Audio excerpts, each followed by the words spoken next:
भूतिया पेड़ की कहानी। रौनकपुर नाम के एक शहर में राजा रौनक सिंह का राज हुआ करता था। वो हमेशा अपनी प्रजा के हित में कार्य किया करते थे। वहाँ की प्रजा बहुत खुश रहती थी। एक दिन एक पक्षी आकाश में भूतिया पेड़ के बीज लेकर उड़ रहा था। जैसे ही वो पक्षी रौनकपुर पहुंचा तो उसके मुंह से एकदम बीज रौनकपुर के बीचों बीच गिर गया। बीज भूतिया था, इसलिए अगले ही दिन वो पौधा बन गया था। वहाँ के स्थानीय निवासी ने जब वो पौधे को देखा तो हैरान हो गया, क्योंकि पौधे का रंग ही काला था।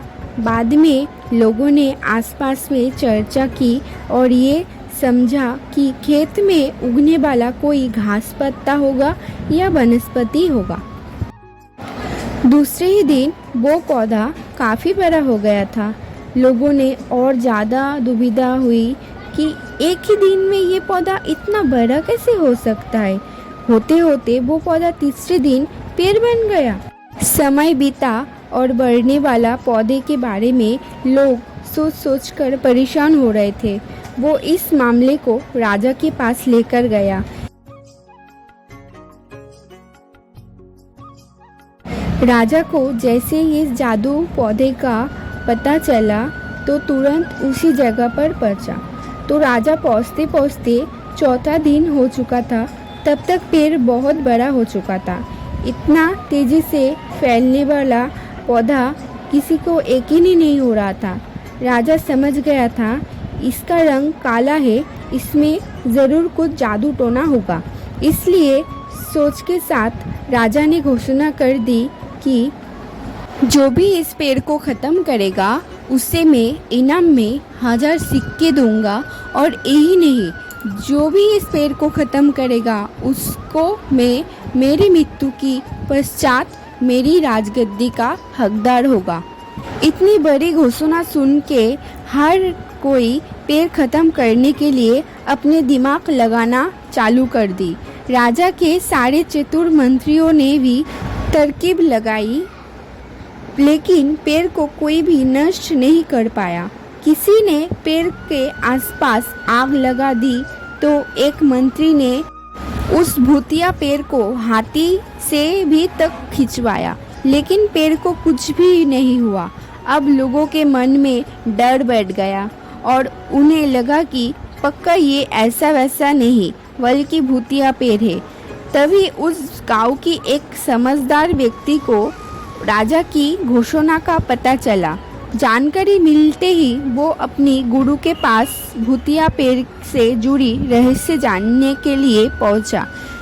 समझदार व्यक्ति की बात सुन के गुरुजी अपनी ध्यान की शक्ति को एकत्र करके देखा और उससे पूछा, क्या तुम पेड़ को ख़त्म करना चाहते हो? समझदार व्यक्ति ने जवाब दिया, हाँ गुरुजी, मैं उस पेड़ को ख़त्म करना चाहती हूँ। उस भूतिया पेड़ के वजह से सबको परेशानी हो रही है। गुरुजी ने बोला, उसे ख़त्म करने की एक ही तरीका है, उसके आसपास नमक डालना होगा। इस तरकीब को जानने के बाद वो व्यक्ति तेजी से राजा के पास गया और कहा कि राजा जी, उस पेड़ को ख़त्म करने की रास्ता मिल गई है। उस पेड़ को ख़त्म करने के लिए उस पेड़ के आसपास आपको नमक डालना होगा। ऐसे करने पर ही ये पेड़ ख़त्म होगा। राजा ने अपने सैनिक को ठीक ऐसा ही करने के लिए कहा। सैनिक ने मिलकर पेड़ को चारों ओर खूब सारा नमक डाल दिया। नमक डालने के एक दिन बाद ही पेड़ का आकार कुछ कम हुआ। होते होते 5वें दिन तक पेड़ एकदम छोटा हो गया। उसके बाद गलकर वो गायब हो गया।